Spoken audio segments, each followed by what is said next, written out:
Koreografi i njohur Tan Brama ishte i ftuar në një studio televizive ku gjatë intervistës prekse nuk i mbajti dot lotët në momentin kur u ndal të fliste për familjen e tij.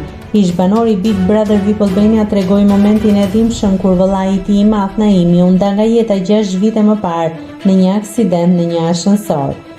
Mënyra se si ka ikur, një aksident, nuk kanë folur ndonjëherë, edhe te Bigu nuk e kanë përmendur, e ruaja gjithmonë. Ndjes, është shumë e vështirë të flasësh. Ka qenë e vështirë sepse ai ishte shumë i dashur, punëtor, allegro, gjithmonë i qeshur. Nuk ma mori mendja që do ikte në atë lloj mënyre. Ishte e vështirë, shumë e vështirë. Unë isha në prova në mëngjes. Aty e mora lajmin. Dua të flas shumë, por është shumë e vështirë.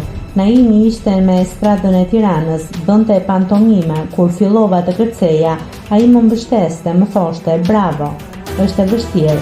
Ishte viti 93, nuk më thoshte asnjëherë jo, kur fillova të dilja në televizion, më thoshte bravo.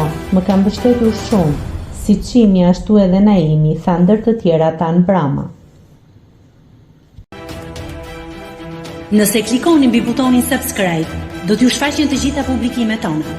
Ju ftoj t'i bëni subscribe kanalit, të pëlqeni videot dhe të lini komentin tuaj.